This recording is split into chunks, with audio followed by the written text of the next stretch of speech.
Tangigi. Yan po, oh. Kasama natin si tatay. Anong pangalan mo, tay? Si Boy. Boy.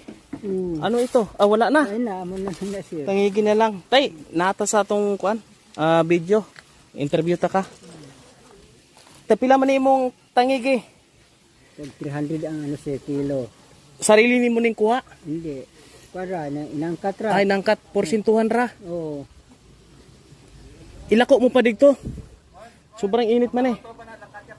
Ha? Saan ka galing? Sa Hinubaan. Hinubaan? Oo. Mambaruto na og. Ah, grabe.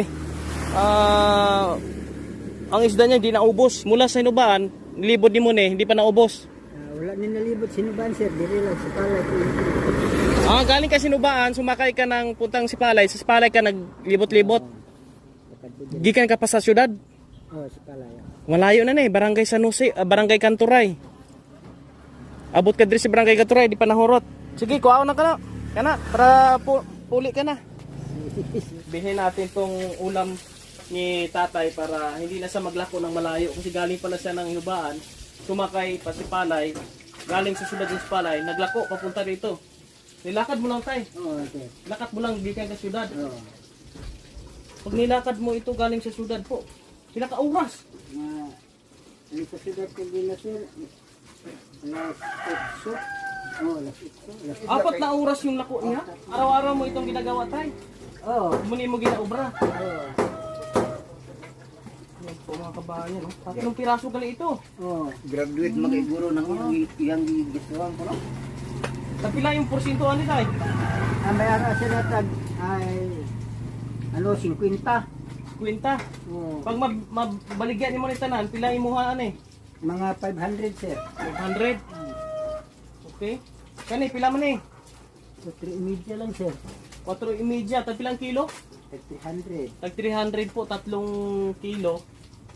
4 na kilo. Pila? 1 to? 1 to no? 12? Oh, 1 to 1 to. Kita ka ng, ay 500. What, that's 50. Oh.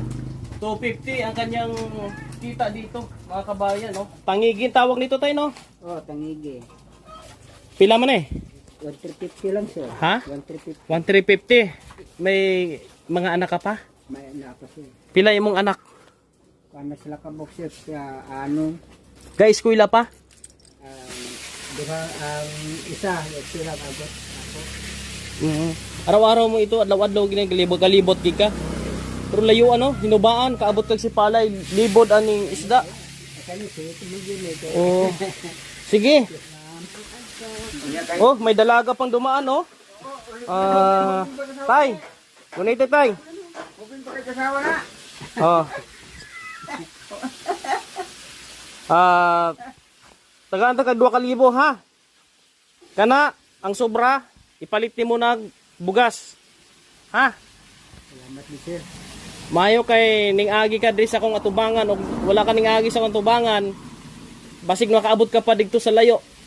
Libod. Bandil sir sa abot sa layo. Tapos di pa sigurado og naay mo palit sa imong isda. Gani. No. Kani ihatag niya sa kong lulo. Kanang usa. Kaning duha amuang sudanon. Kaya mong sudan gagmay kayong isda. Tay, congratulations nimo. Ha? Dahil salamat na nakita na ko imong paningasog pagsusumika para mabuhay. Ang hirap tong ng buhay nila no. Kasi porsintuhan.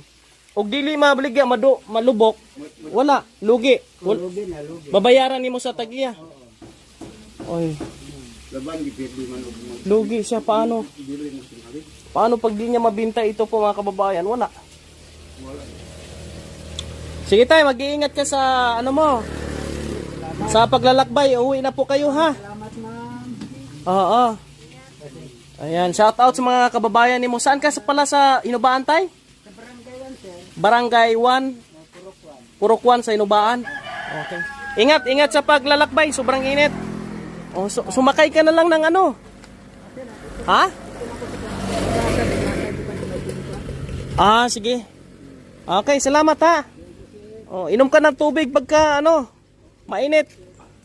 Yan po mga kababayan, no? At naperbenta rin po natin si tatay sa kanyang paglalakad o paglalako ng isda, no? Ito napakahirap yung ganitong hanap buhay, porsintuhan ka lang, hindi mo sarili yung isda, hindi mo pa alam kung iyon ba ay mabibinta mo, no? Hindi mo alam kung ano ang kinaatnan sa iyong paglalako. No, imagine mo yan, napakalayo po mga kababayan ng siyudad ng Ginubaan. Siya po ay dumayo po sa Sipalay para po ilako ito. Imagine mo, no? Lakad-lakad lang po siya mga kababayan. Napakainit po ng panahon. Kaya ito po, maganda ito, no? Para bili natin, makatulong ito sa kanya. Yung ate pong ginawa po mga kababayan, no? Ano mo yan, Chel? Hiwa-hiwain mo maliit, no? Para maano natin. May pakain po sa iba po mga kababayan. Hello, kanain mo ha. Sugbaon ni mo na. Unsa man na nimo? O pritohon nimo. Oh. Yan, nakikiluto kami dito kay Lolo Mateo po mga kabayan. Ulam namin, no? Ganun lang ang ulam namin dito. Mabuti dumaan si tatay, at least natabangan siya, no? Mupuli na siya. Di niya siya maglakaw nga puting inita, oy. Mabuti na lang po mga kababayan, no? Si Rimo nandito naman. Kung ano yung makita natin na nagsusumikap na pwede kong meron akong pwedeng maitulong, ayun po ginagawa po natin, no? Kung ano meron ako, tama, meron akong budget dito na 2,000. Pambili ko sana ito ng bigas para sa pangayuda. Naisipan ko na ibigay na lang sa kanya, kumprahin na lang kanyang tindang isda para po ay hindi na po siya mahirapan po, no? Maglakad, maglako mga kabayan. At least makatulong po sa kanya. Yan po ang buhay po namin dito. Maraming salamat po sa inyong lahat sa pagsama kay Kuya Raymond. Nandito po si Kuya Raymond upang i-spread po ang mission ng Team Kalingap dito po sa Negros Occidental, sa siyudad po ng Sipalay. Shout out sa mga kababayan ko po sa Sipalay, sa buong Negros Occidental, sa mga Bisaya nating mga kaigsuunan. Daghang salamat sa inyo, sa mga followers natin sa buong Pilipinas, sa buong mundo, sa mga OFW nating kababayan. Maraming salamat sa inyong pagsama at pagsuporta sa ating ginagawang pagbibigay ng malasakit sa ating kapwa. Yan kasi ang pinaka-importante dito ngayon sa panahon ngayon, dahil napakahirap po ng buhay. Pagbibigayan po, no, ng malasakit. Kung anong meron ka, i-share mo sa ibang tao, kasi ang Panginoon, siya ang magbibigay po ng maraming blessing sa iyo para ikaw ay mas makatulong pa sa iyong kababayan. Maraming salamat po and God bless po sa inyong lahat.